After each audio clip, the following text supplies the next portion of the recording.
गहरी सांस अंदर,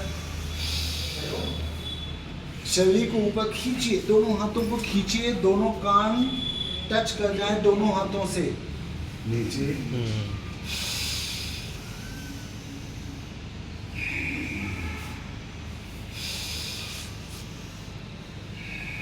अगली एक्सरसाइज, दोनों हाथ ऐसे रखिए, कंधा, कोहनी, कलाई तीनों एक लेवल में। इसमें डॉक्टर साहब गर्दन भी पीछे नहीं लेके जाएंगे? नहीं, ओके। कोहनी पीछे जाएगी। हाँ जी, हाँ जी। कोहनी नीचे जा रही है, नीचे नहीं जाना है। जी, कंधा, कोहनी, कलाई तीनों एक लेवल में।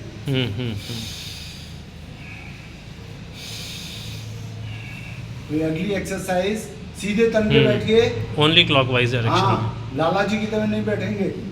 कोहनी आगे, ऊपर, पीछे, आगे, ऊपर, पीछे। डॉक्टर साहब ये दोनों हाथ से ना कराएं अल्टरनेटली, एक ही से? एक जिस कंधे में दर्द है उसी की करना है। ठीक है, ओके। अगर करना हो तो जब ये हाथ नीचे रख लें तब इससे करें। दोनों कंधों से जब योग वाले लोग कराते हैं ना जी तो उससे नुकसान क्या होता है? हमारी अप्रोच अलग है। हमारी अप्रोच है to attain full range of movement. समझ गया। योग वाले लोग कहते हैं दोनों से एक साथ करो। हाँ जी, उनका हाँ जी। बस इतना एम होता है दोनों हाथ फ्लेक्सिबिलिटी करनी है, थोड़ा सा मूवमेंट हो जाए। हाँ। अब वो ऐसे और कोहनी शरीर के सामने तो दिन भर काम करती है। जी। खाना बना रहे हैं, रोटी बेल रहे हैं, सब्जी काट रहे हैं और कुछ भी कर रहे हैं, लिख रहे हैं, तो भी प्रॉब्लम आती है। कोहनी पीछे नहीं जाती शरीर के।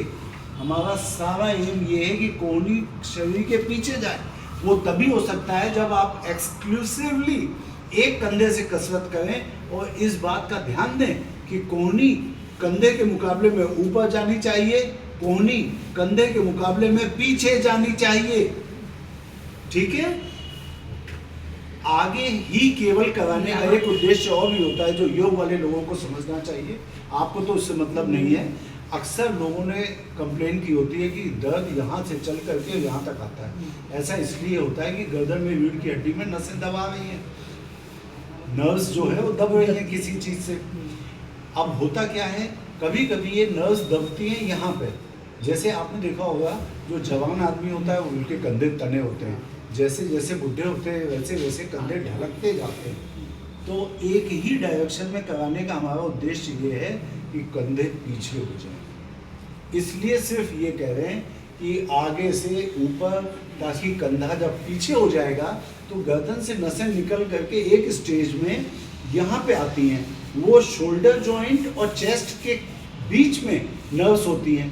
अब जब बुढ़ी एज में मसल पावर कम हो रही है तो कंधे ढलते जाते हैं। ये कंधे नर्व्स को दबा रहे हैं, तो कंधे ऊपर उठे, ये हमारा उद्देश्य है।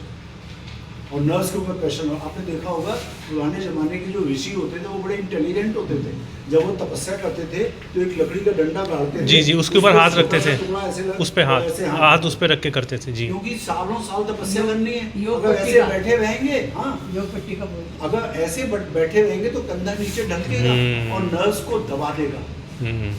तो छाती के केज मतलब जो रिब केज है और ये जो कंधा है, इन दोनों के बीच में वो नर्व्स बेचारी कुचल जाती है, तो दर्द आता है यहाँ पे, हाथ कमजोर हो जाते हैं बड़ी उम्र में। तो उसका इलाज है कंधा ऊपर हो, ये एक्सरसाइज। ठीक है? यहाँ जो तो ये भी सीसीटी हो जाएगा। ये नर्व से अभी आगे एक्सरसाइज और बताना है आपको। ठीक है? आपको इतनी एक्सरसाइज समझ में आ गई? Number 1, number 2, number 3, number 4। आगे लाने में हमारी इच्छा नहीं है। आगे आप चाहे यहीं से शुरू कर दें, पीछे ले जाने में ताकत लगाएं। नंबर 5,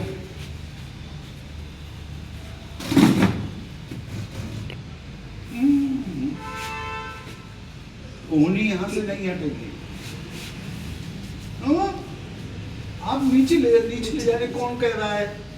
एक ही लेवल में, इसी लेवल में कोहनी पीछे जाए, ये पेट से चिपकी रहे, लेकिन ऐसे उसको चलाना है। ठीक है? ओके, अब बैठिए। अब अगली एक्सरसाइज है। दोनों हाथ सर के पीछे, शिखा स्थान पे जहाँ चोटी निकलती है, हाथ कोहनी पीछे, हाथों से ताकत आगे, बैठ जाइए। दिक्कत है खड़े होने में? हाथों से ताकत आगे, सर से ताकत पीछे, दोनों ताकत बराबर हो, सर ना हिले। हाथ से ताकत ऊपर, सर से ताकत नीचे, दोनों ताकत बराबर हो, सर ना हिले। हाथ से ताकत सर की तरफ, सर से ताकत हाथ की तरफ, दोनों ताकत बराबर हो, सर ना हिले। हाथ से ताकत सर की तरफ, सर से ताकत हाथ की तरफ, दोनों ताकत बराबर हो, सर ना हिले। दोनों हाथ नीचे, एक बार गर्दन एक तरफ, दूसरी तरफ, सामने, छत की तरफ, नीचे। ठीक है? राम राम।